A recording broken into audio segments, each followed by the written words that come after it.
ஒன்றுபட்டு உழைப்பதும் ஒரு நிம்மதியான வாழ்வை இந்த ஈழத் தமிழர்களுக்கு சேர்த்து கொடுப்பதுதான். ஒரு காலத்திலே ஒரு கவிஞன் எழுதினான், கடலுக்கு கூட எல்லை வைத்த கடவுளே ஈழத் தமிழர்களின் கண்ணீருக்கு எல்லை வைக்க மாட்டாயா. கடலை கூட கடவுள் ஒரு கட்டத்தில் நிப்பாட்டி வச்சிருக்கிறார்.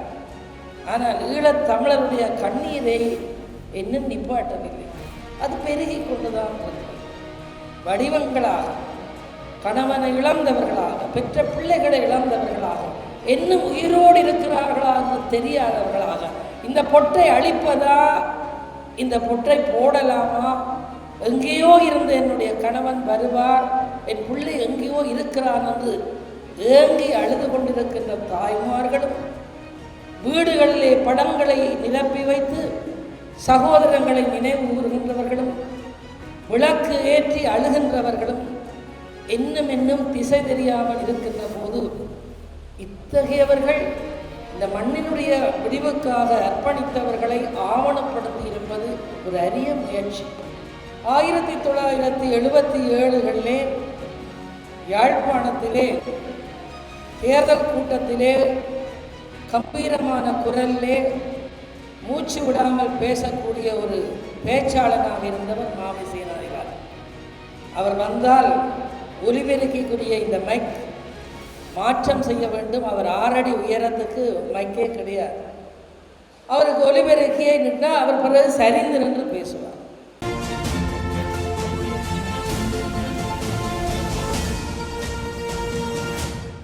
தமிழ் தலைவர்களில் முதன்மையான ஒருவராக விளங்கிய மாவை சேனாதிராஜா ஐயா அவர்களுடைய 1வது ஆண்டு நினைவு விழாவுக்கு தலைமை தாங்குகின்ற தலைவர் அவர்களே, அவையில் இருக்கின்ற ஆத்மீக பெரியோர்களே, அரசியல் தலைவர்களே, சமூக நல தலைவர்களே, இந்திய திருநாட்டிலிருந்து வருகை தந்திருக்கின்ற சான்றோர் பெருமக்களே, மாவை சேனாதிராஜா ஐயாவுடைய குடும்ப உறுப்பினர்களே, உங்கள் அனைவருக்கும் எனது பணிவன்பான வணக்கம். இன்று மண்ணிலே தமிழை நேசித்து, இனத்தினுடைய விடுதலையை நேசித்து, தன் வாழ்வை அர்ப்பணித்த ஒரு நல்ல தலைமகனுக்கு நடத்துகின்ற இந்த நினைவஞ்சலி விழாவிலே அரசியலுக்கு அப்பால் எல்லா துறையை சார்ந்தவர்களையும் இங்கே அழைத்திருக்கிறார்கள்.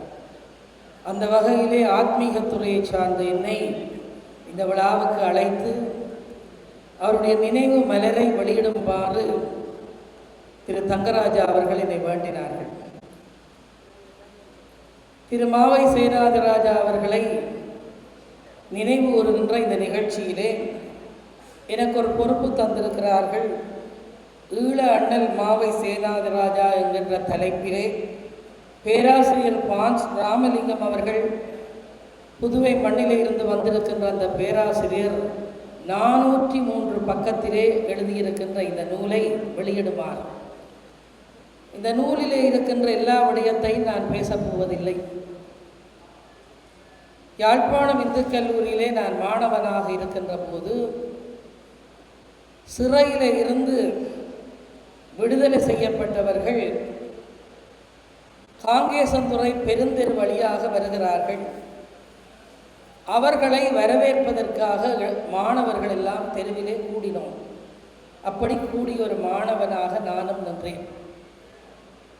அந்த நேரம் வன்னை ஆனந்தன் என்று யாழ்ப்பாணம் இந்து கல்லூரிக்கு அருகிலே இருந்தவர் மாவை சேனாதிராஜா அவர்கள் மற்றும் கிழக்கிழங்கையைச் சேர்ந்த காசி ஆனந்தன் அவர்கள் எல்லாரும் ஊர்வலமாக காங்கேசன்துறை பெருவீதியாலே யாழ்ப்பாணம் இந்து கல்லூரி முன்றலுக்கு வந்தபோது பல இளைஞர்கள் புதிய விளையாட்டை கையிலே வெட்டி இரத்தப்பட்டு போட்டார்கள். அந்த காட்சி இன்றைக்கு பசுமையாக இருக்கிறது. மாவை சேனாதிராஜா அவர்களுக்கு மருதனார்மடம் சந்தியிலேயும் ஒரு பெரிய வரவேற்பு அளிக்கப்பட்டது. அப்போது இளைஞர்கள் சேர்ந்து அவரை தூக்கினார்கள். அப்படியெல்லாம் இந்த நாட்டிலே இந்த இளைய சமுதாயம் ஒரு காலத்திலே கொண்டாடப்பட்ட ஒருவர் தான் இந்த மனிதன். 1977களிலே யாழ்ப்பாணத்திலே தேர்தல் கூட்டத்திலே கம்பீரமான குரலிலே மூச்சு விடாமல் பேசக்கூடிய ஒரு பேச்சாளனாக இருந்தவர் மாவை சேனாதிராஜன். அவர் வந்தால் ஒலிபெருக்கிக்குரிய இந்த மைக் மாற்றம் செய்ய வேண்டும். அவர் 6 அடி உயரத்துக்கு மைக்கே கிடையாது. அவருக்கு ஒலிபெருக்கியை நின்றால் அவர் பிறகு சரிந்து நின்று பேசுவார், எவ்வளவு நேரமும் பேசுவார். அப்பொழுது அவருடைய பேச்சு அடுக்கு தமிழாக இருக்கும், மற்றவர்களை கவருகின்ற உரையாக இருக்கும், இளைய தலைமுறையை ஈர்க்கின்ற உரையாக இருந்தது.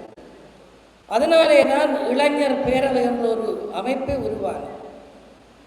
சுதந்திரன் பத்திரிகையிலே கோவை மகேசன் அவர்கள் மாவை சேனாதிராஜா அவருடைய பேச்சுக்கு முக்கியத்துவம் கொடுத்தார். ஒரு இளைய தலைமுறை வந்து சேரட்டும். அந்த மாவை சேனாதிராஜா பேசாத மேடை இல்லை, பேசாத ஊர்கள் இல்லை. அமிர்தலிங்கம் ஐயா அவர்கள், தந்தை செல்வா போன்றவர்கள் வர தாமதிக்கின்ற மேடையெல்லாம் நீண்ட நேரம் ஒரு இளைஞன் கம்பீரமான தோற்றத்திலே உரையாற்றினார் என்றால் அது மாவை சேனாதிராஜா தான். இங்கே பேசியவர்கள் சொன்னது போலத்தான் அவர் எல்லாரோடும் தொடர்பு இருந்தது. அன்னை தங்கம்மா அப்பா குட்டிக்கு பெரும் மதிப்பு கொடுத்தார். என்னோடு நீண்ட காலம் பழகிற வாய்ப்பு கிடைத்தது. இலக்கண வித்தகர் நமசிவாய தேசிகரிடம் இலக்கணத்தை படித்தேன், தமிழை படித்தேன். மாவட்டவரம் சுப்பையா ஆசிரியரிடம் முதல் பேச்சு போட்டிக்கு பழகி மேடைக்கு போனேன் என்று மாவை சேனாதிராஜா அவர்கள் 25 ஆண்டுகளுக்கு முதல் எனக்கு சொன்னார். இலக்கண வித்தகர் நமசிவாய தேசியர் அவர்களுக்கு நாங்கள் ஒரு விழா எடுத்த போது நான் இவரிடம்தான் சின்ன வயதிலே வீமன் கிராமத்திலே தமிழ் படித்தேன். இலக்கண வித்தகர் நமசிவாய தேசியர் சிறந்த தமிழ் அறிஞர்.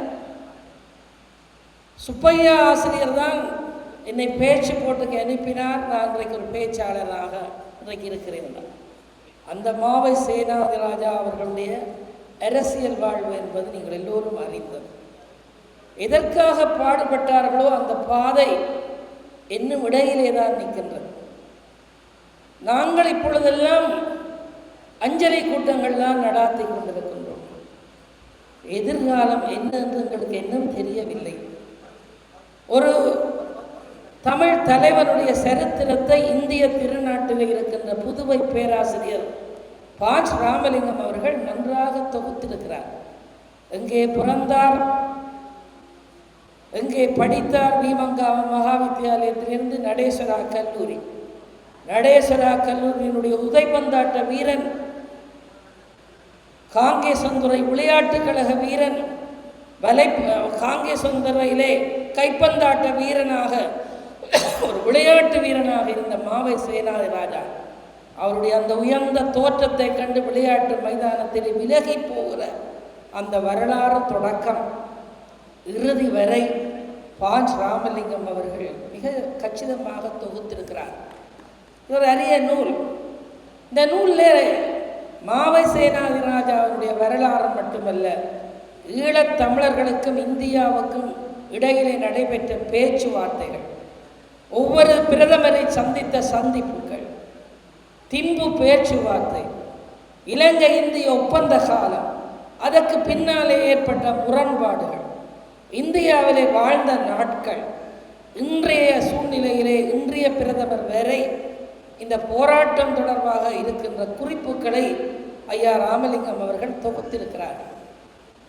ஒரு தனி மனிதனுடைய வரலாறாக மட்டுமல்ல, எந்த மனிதன் எந்த வரலாற்றுக்காக தன் வாழ்வை அர்ப்பணித்தாரோ அந்த வரலாற்றோடு சம்பந்தப்பட்ட அத்தனை விடயங்களும் இந்த நூலிலே சுருக்கமாக தெளிவான கருத்தாக சேர்க்கப்பட்டிருக்கிறது. எனக்கு இந்த புத்தகத்தை திரு தங்கராஜா அவர்கள் துர்க்கியம்மன் கோயிலை கொண்டு வந்து தந்தார்கள். நான் படித்து பார்த்தேன், ஆச்சரியமாக இருக்கிறது. எனக்கு இப்போ மிக கவலை.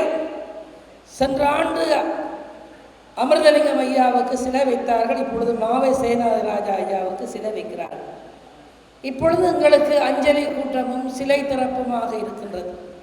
எதற்காக இந்த சீவன்கள் போராடினார்களோ, எதற்காக தங்களை அர்ப்பணித்தார்களோ, அந்த பயணம் எங்கே இருக்கின்றது என்று கேட்டால் பாதி வழியிலே கூட இன்றைக்கு இல்லாமல் இருக்கிறது. ஒற்றுமை இல்லை, உதிரிகளாக உதிர்ந்து கொண்டிருக்கின்றோம். இப்பொழுது இந்தியாவில் இருந்து பல பேர் இந்த விழாவுக்கு நன்றி கடனாக வந்திருக்கிறார்கள். இந்திய மக்கள் எங்களுக்காக எத்தனையோ கஷ்டங்களை சந்தித்த இந்திய நாட்டு மக்கள் நீங்கள் வந்திருக்கிறீர்கள். இன்னும் மாவை சேனாதராஜா அவர்களுக்கு செய்கின்ற அஞ்சலி எல்லோரையும் ஒற்றுமைப்படுத்தி இந்த போராட்டம் வேறு வடிவத்தை எடுத்திருந்தாலும் விடிவினுடைய பாதை என்னென்றே தெரியவில்லை. எனவே இந்தியாவிலிருந்து வந்திருக்கின்ற அறிஞர்களே, இங்கே இருக்கின்ற அரசியல் தலைவர்களே, இத்தகையவர்கள் தங்களுடைய வாழ்க்கையை எத்தனையோ வருஷமாக அர்ப்பணித்து 11 தடவை சிறை கூடத்திலே துன்பப்பட்டு கடைசி வரை கஷ்டப்பட்டு தங்களுடைய உயிரை துச்சமாக மதித்து போராடி வெறுங்கையோடு தான் இன்றைக்கு அவர்கள் இந்த மண்ணை விட்டு போயிருக்கிறார்கள். எனவே எல்லாரும் அவர்களுக்கு செய்கின்ற அர்ப்பணம் ஒன்றுபட்டு உழைப்பதும் ஒரு நிம்மதியான வாழ்வை இந்த ஈழத்தமிழர்களுக்கு சேர்த்து கொடுப்பதுதான். ஒரு காலத்திலே ஒரு கவிஞன் எழுதினான், கடலுக்கு கூட எல்லை வைத்த கடவுளே, ஈழத்தமிழர்களின் கண்ணீருக்கு எல்லை வைக்க மாட்டாயா. கடலை கூட கடவுள் ஒரு கட்டத்தில் நிப்பாட்டி வச்சிருக்கிறார். ஆனால் ஈழத்தமிழருடைய கண்ணீரை இன்னும் நிப்பாட்டவில்லை. அது பெருகி கொண்டுதான் இருக்கிறது. வடிவங்களாக, கணவனை இழந்தவர்களாக, பெற்ற பிள்ளைகளை இழந்தவர்களாக, இன்னும் உயிரோடு இருக்கிறார்களா என்று தெரியாதவர்களாக, இந்த பொட்டை அழிப்பதா, இந்த பொட்டை போடலாமா, எங்கேயோ இருந்து என்னுடைய கணவன் வருவார், என் பிள்ளை எங்கேயோ இருக்கிறான் என்று ஏங்கி அழுது கொண்டிருக்கின்ற தாய்மார்களும், வீடுகளிலே படங்களை நிரப்பி வைத்து சகோதரங்களை நினைவு கூறுகின்றவர்களும், விளக்கு ஏற்றி அழுகின்றவர்களும் இன்னும் திசை தெரியாமல் இருக்கின்ற போது இத்தகையவர்கள் இந்த மண்ணினுடைய விடிவுக்காக அர்ப்பணித்தவர்களை ஆவணப்படுத்தி இருப்பது ஒரு அரிய முயற்சி. இந்த அரிய முயற்சியை பாராட்டுகிறோம். அதுவும் புதுச்சேரியில் இருந்து இந்த அரிய முயற்சியை செய்திருக்கிறீர்கள். நீங்கள் செய்திருக்கிற முயற்சி பாராட்டுக்குரியது. இந்திய திருநாட்டிலே மகாகவி பாரதிக்கு கூட யாழ்ப்பாணத்திலிருந்து போன சித்தர் ஒரு காலத்திலே அறிவு கொடுத்த இடம் புதுச்சேரி. புதுச்சேரியிலே யாழ்ப்பாணத்து சித்தருக்கு சமாதி உண்டு. கோவிந்தசாமி புகழ் சிறிது சொல்வேன், குவலயத்தின் விழி போன்றான் யாழ்ப்பாணத்தான் என்று உங்கள் மகாகவி பாரதி புதுச்சேரியிலே இருந்து பாடினார். அந்த புதுச்சேரி மக்கள் அங்கே இருக்கின்ற பேராசிரியர் இன்றைக்கு இந்த நூலை தொகுத்திருக்கிறீர்கள். அது மட்டுமல்ல, இந்த இந்திய திருநாட்டிலே வாழ்ந்த எத்தனையோ பெரியவர்கள் இந்த சின்னஞ்சிறிய ஈழத் திருநாட்டு அறிஞர்களிடம் படித்தவர்கள் இருந்தார்கள். உங்களுக்கு தெரியும், வி கல்யாண சுந்தர முதலியாருடைய ஆசிரியர் யாழ்ப்பாணத்தைச் சேர்ந்த புலோலியைச் சேர்ந்த சதாவதானி கதிரவேற்பிள்ளை அவர்கள். சதாவதானி கதிரவேற்பிள்ளையிடம் படித்த வி கல்யாண சுந்தர முதலியார் சர்வசக்தியம் என்ற பத்திரிகை ஆசிரியர் தலையங்கம் எழுதுகின்ற போது கடுந்தமிழில் எழுதுகிறார் என்று குறை சொன்னார்கள். கல்யாண சுந்தர முதலியார் சொன்னார், யாழ்ப்பாணத்து சதாவதானியிடத்திலே படித்த நான் அந்த தமிழை மாற்றி எழுத எனக்கு அருகதை இல்லை. எனவேதான் யாழ்ப்பாணத்து மக்களுக்கு அந்த காலத்திலேயே யாழ்ப்பாணத்தினுடைய தமிழ் அறிவை மெச்சி பாராட்டிய அந்த தமிழ்நாடு, அந்த தமிழகத்து அறிஞர்கள் வந்திருக்கிறீர்கள்.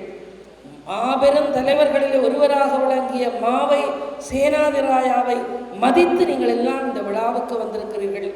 இந்த அழகான புத்தகத்தை, வரலாற்று புத்தகத்தை புதுவையிலே அச்சேற்றி கொண்டு வந்திருக்கிறீர்கள். பாராட்டுக்குரியது, நன்றிக்குரியது. உங்கள் பணி தொடரட்டும். இத்தகைய பெரியவர்களை நாங்கள் விளக்கேற்றி மாலை அணிந்து அவர்களுக்கு மரியாதை செய்கின்ற போதெல்லாம் அந்த பெரிய மனிதர்களிடமிருந்த நல்ல பண்புகளை இந்த தலைமுறை எந்தளவு தூரம் நாங்கள் காப்பாற்றுகின்றோம் என்கின்ற கேள்வியோடு, உண்மையிலே இனியும் நாங்கள் ஒன்றுபடாவிட்டால், இனியும் நாங்கள் ஒன்றுபட்டு எங்களுடைய வாழ்வினுடைய வளத்தை தேடாவிட்டால் நாம் இந்த மண்ணுக்கு செய்கின்ற மாபெரும் துரோகம், இறந்தவர்களுக்கு நாம் செய்கின்ற மாபெரும் துரோகம். எனவே அரசியலுக்கு யார் வந்தாலும் அவர்களிடம் ஒரு அறம் இருக்க வேண்டும். அரசியலுக்கு யார் வந்தாலும் அவர்களிடம் ஒரு சத்தியம் இருக்க வேண்டும். அரசியலுக்கு யார் வந்தாலும் அவரிடம் இந்த உலகத்துக்கான உண்மை இருக்க வேண்டும், உயர்ந்த எண்ணம் இருக்க வேண்டும் என்று இன்றைய நாளிலே உங்களுக்கு வேண்டுதல் விடுத்து விடைபெறுகிறேன். நன்றி.